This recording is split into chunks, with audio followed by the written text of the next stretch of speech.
The unexpected arrival, the alarm systems throughout the Dominion border station erupted in synchronized chaos. Commander Zelther's 4 eyes snapped open as the emergency lights bathed his command chamber in pulsing crimson. For 300 cycles, he had monitored this sector of space, the absolute edge of the Galactic Dominion's territory. Nothing ever happened here. The border was sacred, marked by ancient warning beacons that broadcast in every known language. Cross this line and face the wrath of 10,000 civilizations united under one banner. Zelther's communications officer, a thin crystalline being named Charlex, turned from her station with visible tremors running through her body. The tremors were a bad sign. Charlotte had served in 3 wars and survived encounters with the savage Krell raiders. Whatever had triggered the alarms was serious enough to frighten a combat veteran. "Commander, we have an unidentified vessel," Charlotte announced, her voice fracturing like breaking glass. "It crossed the boundary marker 7 minutes ago. The ship ignored all our warning broadcasts. It's still approaching at steady velocity." Zelthier rose from his rest platform, his massive frame towering over the other crew members. He was Valdron, a species known throughout the galaxy for their intimidating presence and unwavering dedication to protocol. His kind had enforced Dominion law for millennia. They were the iron fist that kept order among the stars. "Show me," he commanded. The main display screen flickered to life, showing a vessel that made Zelier pause. The ship was crewed by Dominion standards, its hull composed of welded metal plates rather than the elegant energy-matter hybrids used by advanced civilizations. Primitive chemical thrusters pushed it forward, leaving trails of ionized particles. The design was blocky and utilitarian with no consideration for aesthetic beauty or energy efficiency. This was the work of a young species probably no more than a few centuries into their space age. "Analysis," Zeltier demanded. The station's artificial intelligence responded immediately. "Vessel classification unknown. Technology level estimated Tier 2, possibly early Tier 3. Power signature suggests nuclear fission reactors. Weapons detected, kinetic projectile systems, primitive missiles arrays, basic laser cutting tools repurposed for defense, threat level minimal to Dominion forces." Zelia felt his tension ease slightly. This was likely another case of a developing species stumbling into restricted space, unaware of the massive civilization they had just offended. It happened occasionally. Some young race would achieve faster than light travel and immediately rush outward, drunk on the possibilities of exploration. They never lasted long. The galaxy was far more dangerous than their primitive minds could comprehend. "Open a channel," Zeltier ordered. "All languages, all frequencies. Let's educate these children before they get themselves killed." Charlotte's worked her controls and the transmissions array powered up. Zeltier stepped before the visual pickup, allowing the camera to capture his full imposing presence. He had done this speech dozens of times before. It was always effective. "Unidentified vessel. This is Commander Zelter of the Galactic Dominion Border Defense. You have violated sacred territory. You have crossed into space protected by the combined might of 10,000 civilized worlds. Your ship is surrounded by weapons capable of turning your vessel into atomic dust. You have one opportunity to comply. Reverse your course immediately. Return to your system of origin and never return. Failure to comply will result in your destruction. You have 30 seconds to respond." The speech always worked. Young civilizations understood power. They understood consequences. They would see Zelier's size, see the massive weapons arrays pointing at their fragile ship, and they would turn around. It was simple mathematics, survival versus pride. Survival always won. The 30 seconds passed in silence. Zelier frowned. Perhaps their translation systems were inadequate. He prepared to repeat the message with simpler language structures when the communication panel lit up with an incoming transmission. The unidentified vessel was responding. The face that appeared on the screen made Zelthier's translator implant work over time to identify the species.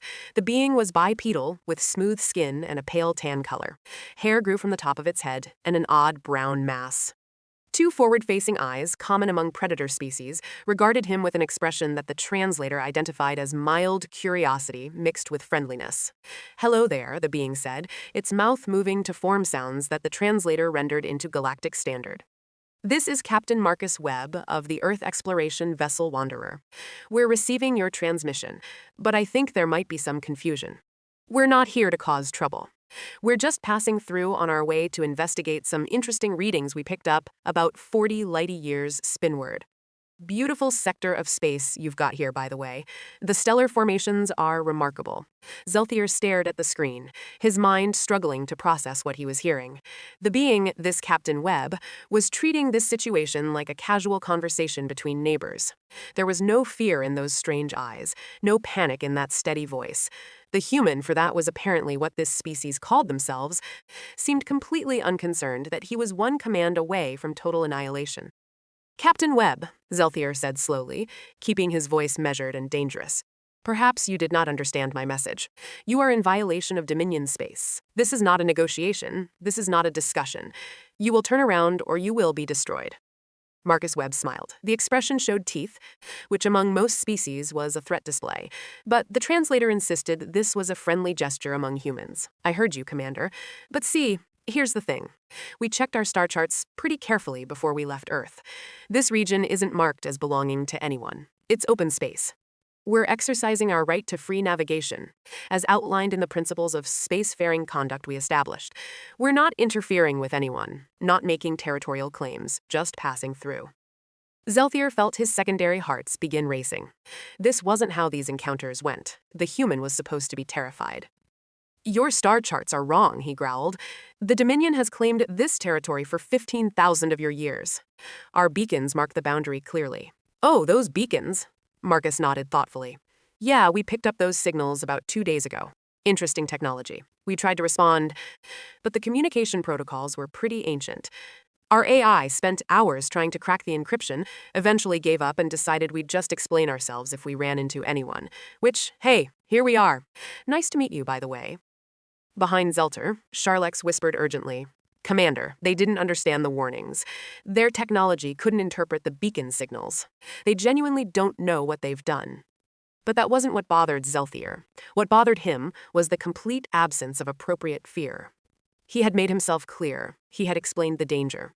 Yet this human captain continued speaking as if they were discussing weather patterns instead of potential warfare. Captain Webb, Zelthier said, forcing calm into his voice, I will demonstrate something to you. Perhaps your species learns better through visual examples. He gestured to his weapons officer, a heavily armored Crozon named Vex. Target the asteroid cluster 3,000 kilometers from their position. Full power. Fire. The border station's main particle beam cannons, charged with a sound that vibrated through the hull. Then they fired, sending streams accelerated particles across the void. The asteroid cluster. 30 massive rocks that had drifted in space for billions of years simply ceased to exist. One moment they were there. The next moment, there was only expanding clouds of vapor and a flash of thermal energy that lit up every sensor for 1,000 kilometers. Zelthier turned back to the communication screen, expecting to see terror on the human's face. Instead, Marcus Webb was leaning forward, his eyes bright with what the translator identified as excitement. Wow, Marcus breathed. That was incredible. What kind of energy output are we talking about? Those particle streams were traveling at what? 7 light speed. The focusing arrays alone must require quantum-level precision. We've been working on particle beam theory for decades, but we haven't solved the power consumption problems. How do you generate that much energy efficiently? Zeltier's mouth opened, then closed, then opened again. The human had just watched a demonstration of overwhelming destructive force, and his response was academic curiosity. Captain Webb, I just destroyed 30 asteroids to show you what will happen to your ship if you do not comply. Right. I got that, Marcus said quickly. Very impressive show of force, really. But I have to be honest with you, Commander. Threatening us isn't going to work. It's not that we're not impressed by your weapons. They're clearly centuries beyond anything we've built. It's just that we didn't come all this way to turn around because someone told us we couldn't pass through empty space. That's not really how humans operate. Then how do humans operate? Zelthier asked, genuinely confused now. Marcus leaned back in his chair, spreading his hands in a gesture the translator labeled as openness. We're stubborn, Commander. It's kind of our thing. Throughout our history, every time someone told us something was impossible, we did it anyway. Every time someone said we couldn't go somewhere, we went there. We flew when everyone said we couldn't fly. We split the atom when they said it couldn't be split. We left our planet when physics said we'd never break orbit, and then we figured out faster than light travel when every equation said it was impossible. Being told no just makes us more determined. Zelthier felt something he rarely experienced: uncertainty. In his 300 cycles of service, he had encountered hundreds of species. Some were aggressive, some were peaceful, some were cunning, and some were foolish. But he had never met a species that responded to overwhelming military superiority with polite defiance and scientific curiosity. Your ship has 30 crew members, Zillier said, trying a different approach. I have 300 armed soldiers on this station alone. Within 1 hour, I can have 50 warships here. Within 1 day, I can have a fleet that could sterilize your entire homeworld. Do you understand these numbers, Captain Webb? I do, Marcus said quietly, and for the first time, his expression became serious. And I understand you're trying to protect your territory. I respect that. But, Commander, Earth has 7 billion people. We've fought wars that killed millions. We've faced plagues that wiped out continents. We've stared extinction in the face more times than I can count. And we're still here. We're still pushing forward. We're still exploring. That's not going to change because we met someone bigger and stronger than us. That's never changed in our entire history. Zelia sat down slowly, his mind racing. This wasn't protocol. This wasn't how first contacts proceeded. But something in the human's words resonated with a truth that transcended species. These humans were either incredibly brave or incredibly foolish, and Zelthier wasn't sure which. What do you propose? He finally asked, surprising himself with the question.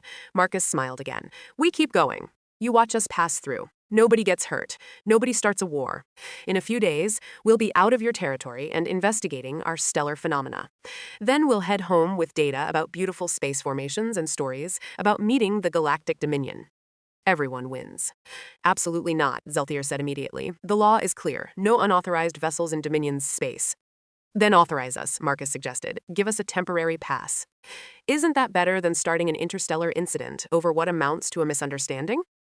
Before Zelther could respond, Charl interrupted urgently. Commander, I'm detecting multiple jump signatures. 7 Krell Raider ships just entered the sector. They're heading directly for our position. Zillier's blood went cold. The Krell were savage pirates who attacked anything they encountered. They were one of the few species in the galaxy that the Dominion couldn't fully control, constantly raiding border regions and fleeing before major forces could respond. And now they were here, attracted by the energy signatures from the weapon demonstration. Battle stations. Zillier commanded all personnel to combat positions. On the communication screen, Marcus Webb was consulting with someone off camera. Then he looked back at Zelthier. Commander, our sensors just picked up those ships too. We're reading weapons charging. I think they're targeting both of us. This is not your concern, human, Zelthier said. You should flee while you can. Your ship is no match for Krell raiders. Marcus's expression shifted into something that the translator struggled to identify. It was determination mixed with something else. Something fierce. With respect, Commander, we don't abandon people who are about to be attacked, even if those people were threatening us a few minutes ago. If you're about to fight, we're going to help. Your weapons are primitive, Zillier protested. Maybe, Marcus agreed, but primitive weapons still hurt. And we've got a few tricks that might surprise you. Besides, after that weapons demonstration, we owe you one. Let's call this a gesture of good faith. The Krell ships were accelerating now, spreading into attack formation. Zelter had seconds to make a decision. He could order the humans to flee, but something told him they wouldn't listen. These strange, stubborn beings from Earth had wandered into the Empire's territory and refused to be intimidated. Perhaps it was time to see if their courage was matched by competence. Very well, Captain Webb, Zillier said. Welcome to the Galactic Dominion. Try not to get killed in the next few minutes. Marcus grinned. Commander, we've been trying not to get killed since we climbed down from the trees. We're pretty good at it by now. The battle was about to begin, and Zillier realized that everything he thought he knew about humanity was about to be tested. The test of resolve, the Krell attack formation spread across the sensor display like a predator's claw. 7 warships, each one bristling with weapons scavenged from a dozen different civilizations, moved with practiced coordination. They had done this before many times. Border stations were easy targets, isolated and usually undermanned. The Krell would strike fast, overwhelm the defenses, plunder whatever they could carry, and vanish back into the uncharted territories before reinforcements arrived. Commander Zelthier watched the tactical display with grim determination. His station had 42 functional weapon imp placements, shields rated to withstand sustained assault for approximately 18 minutes, and a crew trained for exactly this scenario. They would hold. They always held. The Dominion did not surrender territory to pirates and savages. Shields to maximum, Zelthier commanded. Charge all weapons arrays. Transmit distress signal to Fleet Command. Standard defensive formation. His crew moved with efficient precision, each member performing their assigned tasks without hesitation. The station's massive shield generators hummed to life, creating invisible barriers of electromagnetic force around the structure. Weapons systems came online, targeting computers locking onto the approaching Krell vessels. Within seconds, the border station transformed from a monitoring outpost into a fortress. "Commander, the human vessel is moving," Charlotte reported, her crystalline form pulsing with nervous energy. "They're positioning themselves between us and the Krell formation.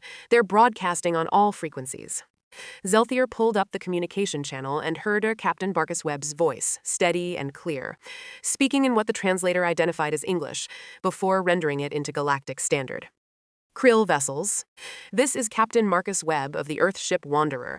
You are approaching a Galactic Dominion installation with weapons armed. Stand down immediately. We are authorized to defend this station with lethal force if necessary. Turn back now and no one needs to get hurt." For a moment there was silence, then the Krell response came through. A cacophony of growls and snarls that the translator struggled to interpret. The meaning was clear enough even without perfect translation. The Krell were laughing. One of the Krell commanders, a scarred veteran named Krax, judging by the ship identification tags, spoke in broken Galactic Standard.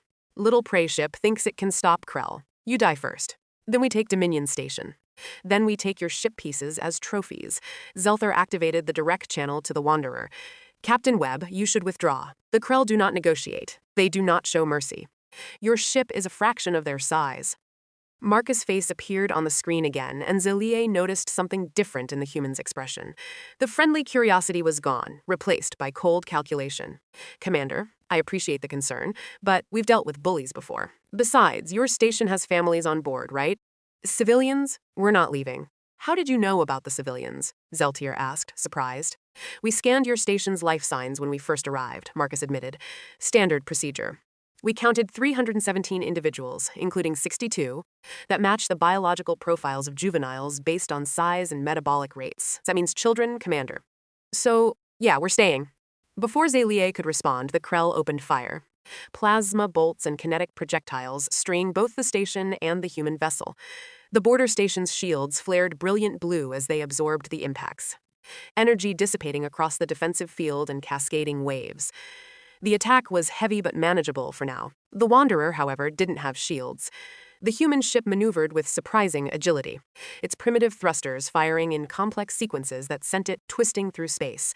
Krell weapons fire passed through empty space where the ship had been moments before.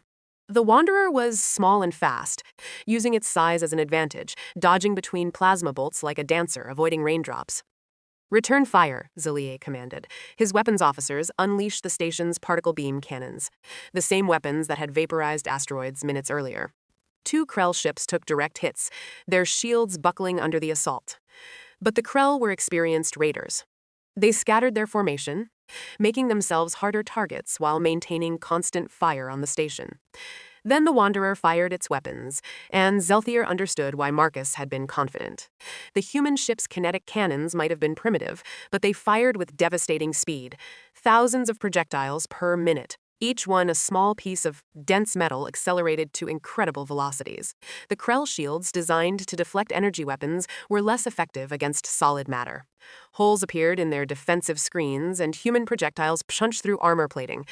"Impressive, Vex," the Crozon weapons officer muttered.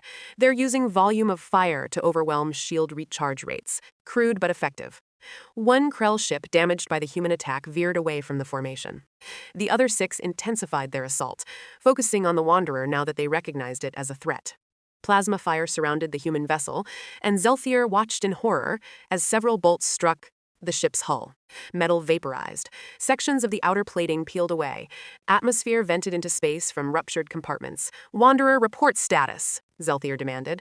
Marcus's image flickered on the screen, and Zelthier could see smoke in the background. Alarms were blaring on the human bridge. "We've taken damage to decks 3 and 4. No casualties yet, but our hull integrity is at 70%. We've sealed the breached sections." "Still in the fight, Commander. Withdraw to the protection of our shields," Zelthier ordered. "You've done enough." "Native," Marcus replied. We're more effective out here. The Krell keep focusing on us because we're annoying them. That gives your station time to pick them off. It's basic pack hunting tactics, Commander. One member distracts the prey while the others move in for the kill. Except in this case, we're not the prey. Zelter realized the human was right. The Krell, enraged by the persistent attacks from the small Earth vessel, were making tactical mistakes. They were bunching together, trying to bring overwhelming fire on the Wanderer, which made them vulnerable to the station's heavy weapons. Zeltier's gunners exploited every opening, and another Krell ship exploded in a ball of plasma as its reactor was breached. 5 Krell ships remained, but they were adapting. Their formation spread wider, forcing the station to divide its fire. The leader cracks opened a channel. Dominion Station, you fight well, but you will fall. We have reinforcements coming. 12 more ships. You cannot win. Charlotte checked her sensors frantically. Commander, he's telling the truth. I'm detecting multiple jump signatures. More Krell vessels entering the sector. Zelthier felt his confidence waver. Against 7 ships, they had a chance. Against 19, the mathematics of warfare became stark and unforgiving. The station would fall. The civilians would die. And there was nothing he could do about it except die fighting. Fleet Command? He asked quietly. Reinforcements estimated arrival time 47 minutes. Charlotte responded, her voice cracking with despair. They didn't have 47 minutes. They had maybe 10 before they were overwhelmed. Zeltier prepared to give the order to evacuate the civilians, knowing most wouldn't make it to the escape pods before the Krill broke through their defenses. Then Marcus Webb's voice cut through the command channel. Commanders out there, I have a suggestion. It's risky. It's probably crazy, but it might work. I'm listening, Captain. The Krill reinforcements are jumping in from deeper space, right? That means they're using a standard jump corridor. They'll emerge in a predictable location. Marcus paused. What if we give them a surprise when they arrive? What kind of surprise? Cellier asked, though he suspected he knew what the human was thinking. The Wanderer's reactor can be overloaded, Marcus explained calmly, as if he wasn't proposing his own death. We set it to go critical. Position the ship at their jump point, and when they emerge from faster than light, they'll find themselves in the middle of a nuclear explosion. It won't destroy all of them, but it'll damage their formation. Maybe take out a few ships, give you enough breathing room to hold until your reinforcements arrive. That would mean sacrificing your vessel and crew, Zelier said slowly. Not necessarily, Marcus replied. And Zelier heard something in the human's voice that sounded almost like excitement. We've got escape pods. They're basic, but they'll get us clear of the blast radius. We set the reactor, launch the pods toward your station, and let physics do the rest. It's not perfect, but it's better than sitting here, waiting to die. Selfier looked at his tactical display. The current 5 Krell ships were steadily hammering away at his shields. Another 12 were minutes away from arrival. The human plan was insane. It relied on precise timing, accurate jump point prediction, and the assumption that the Wanderer's crew could successfully evacuate in time. There were a dozen ways it could fail. It was also their only chance. Do it, Cellier said. But Captain Webb, if you and your crew survive this, you have my personal guarantee of safe passage through Dominion space forever. Marcus grinned despite the chaos visible behind him. We'll hold you to that, Commander. Wanderer out. The human ship broke away from the battle, accelerating toward the predicted jump point with its damaged engines straining. The Krell, sensing an opportunity, pursued with 3 of their vessels. Zeltier ordered concentrated fire on those pursuers, keeping them busy while the Wanderer reached its destination. Charles counted down the time. Krell reinforcements, jumping in 30 seconds, 25. On the visual feed, Zeltier watched small objects detach from the Wanderer. The escape pods, simple metal spheres propelled by chemical rockets, scattered like seeds in the wind. They were primitive vessels, barely more than pressurized containers with basic life support, but they were moving away from the Wanderer, carrying the human crew to safety. 15 seconds, Charlotte announced. 1098. The Wanderer hung in space, its reactor building toward catastrophic failure. Zeltier could see the energy readings climbing exponentially on his sensors. The ship was becoming a bomb. 765. The Krell reinforcements began emerging from their jump. 12 massive warships materializing in real space. They appeared in formation, ready to join the battle, their sensors immediately detecting the border station and preparing to fire. 432. The Wanderer's reactor went critical. The explosion was not like the clean particle beam demonstration Zelthier had performed earlier. This was raw, primal destruction. Nuclear fusion unleashed in an instant, turning the human ship into a miniature star. The blast wave expanded at a significant fraction of light speed, catching the Krell reinforcements before they could react. 3 Krell ships were completely destroyed, simply disintegrating under the thermal and kinetic assault. 4 more were heavily damaged, their shields burned away, their hulls twisted and torn. The remaining 5 were scattered, their formation broken, their crews disoriented by the unexpected attack. The original 5 Krell ships that had been attacking the station stopped firing, their commanders shocked by what they had just witnessed. A single small vessel had destroyed itself to their reinforcements. It was an act of sacrifice that the Krell, who valued only strength and survival, couldn't comprehend. Zelthier didn't give them time to recover. All weapons target the damaged vessels. Fire at will. Launch fighters. Seal the kill zone, the border station's full military might unleashed. Particle beams, plasma cannons, missile barges. Everything Zelter commanded struck the reeling Krell forces. The damaged ships, already struggling with system failures from the nuclear blast, couldn't mount effective defense. One by one, they were destroyed or forced to retreat.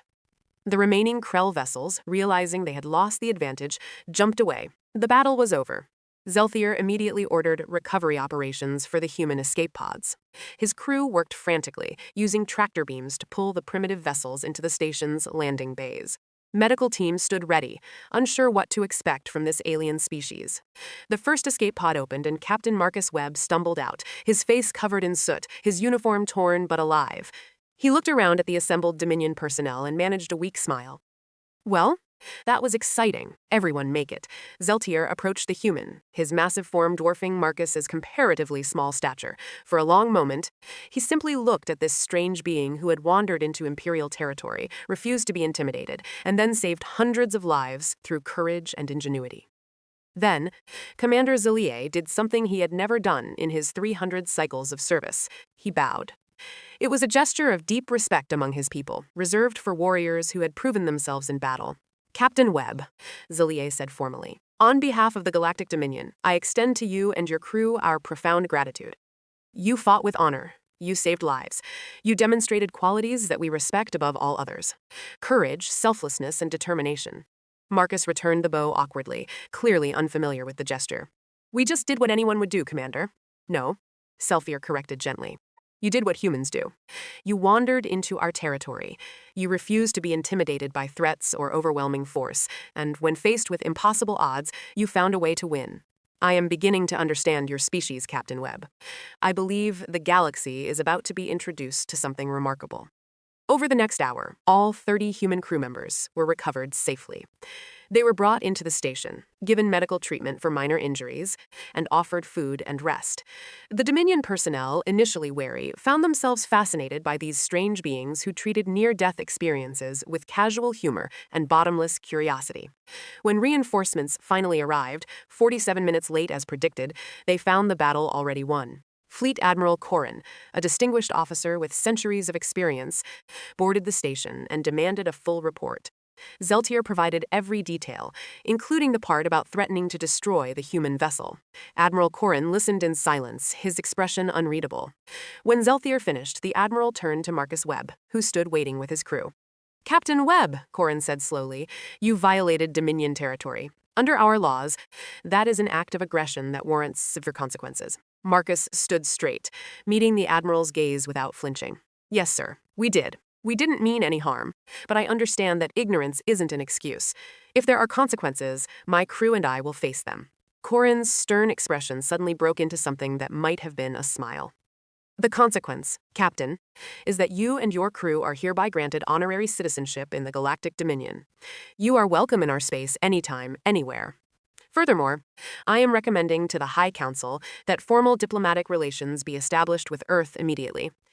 Any species capable of producing individuals like you deserves a place among the civilized worlds. Marcus blinked in surprise. I have thank you, Admiral. That's very generous. Generous? Corin laughed a deep rumbling sound. Captain, you wandered into our territory, faced down Commander Zelia without fear, fought beside us against a superior enemy force, and sacrificed your ship to save people you'd never met. That's not someone we want as an enemy. That's someone we want as an ally. In the days that followed, the story of the human crew who refused to be intimidated spread throughout the Dominion. It became a tale told in MEs and military training centers, an example of courage and ingenuity that transcended species and culture. Diplomatic envoys were sent to Earth, and the first official contact between humanity and the Galactic Dominion was established. Captain Marcus Webb and his crew returned to Earth as heroes, bringing with them technology, knowledge, and most importantly, proof that humanity was not alone in the universe. The Wanderer was gone, sacrificed in the cold void between stars, but what it represented, human determination, curiosity, and refusal to back down in the face of the impossible, would echo across the galaxy for generations to come. And in his private quarters on the border station, Commander Zelthier kept a small piece of debris recovered from the Wanderer's explosion. It was a twisted fragment of metal with part of the ship's name still visible.